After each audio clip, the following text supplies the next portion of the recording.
So hello guys, మనం నిన్న mycorrhiza గురించి మాట్లాడుకున్నాం కదా.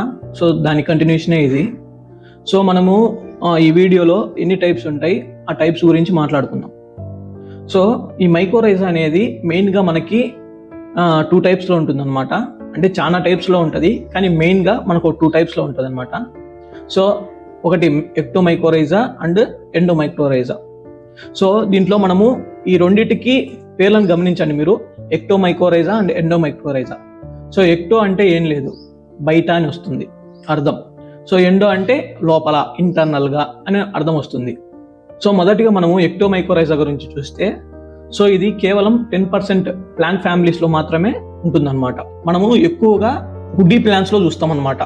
అంటే పెద్ద పెద్ద మాన్లు ఉండే చెట్లలో మాత్రమే ఈ టైప్ ఆఫ్ మైకోరైజాను చూస్తాం. సో అలానే దీంట్లో మనకి దీని స్ట్రక్చర్ చూసుకుంటే ఏదైతే మనం చెట్లు ఉంటాయో ఆ చెట్ల యొక్క రూట్స్ బయట ఇది జీవిస్తూ ఉంటుంది అనమాట.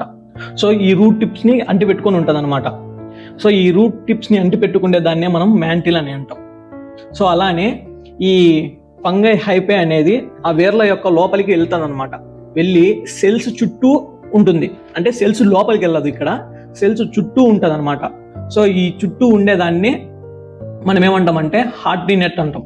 సో దీని స్ట్రక్చర్ చూసుకుంటే మనకు ఇలా ఉంటుంది. అంటే ఇంటర్నల్గా మనకు సెల్స్ లోపలికి వెళ్ళదు, కానీ సెల్స్ చుట్టూ ఉంటుంది. సో ఇలాగా ఎక్టోమైకోరైజా చాలా టైప్స్ ఆఫ్ ఫంగస్లో ఉంటుంది అనమాట.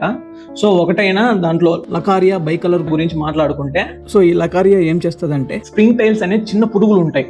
ఈ చిన్న పురుగుల్ని పట్టుకొని దాంట్లో ఉన్న నైట్రోజన్ని తీసి మొక్కకు అందిస్తుంది అనమాట.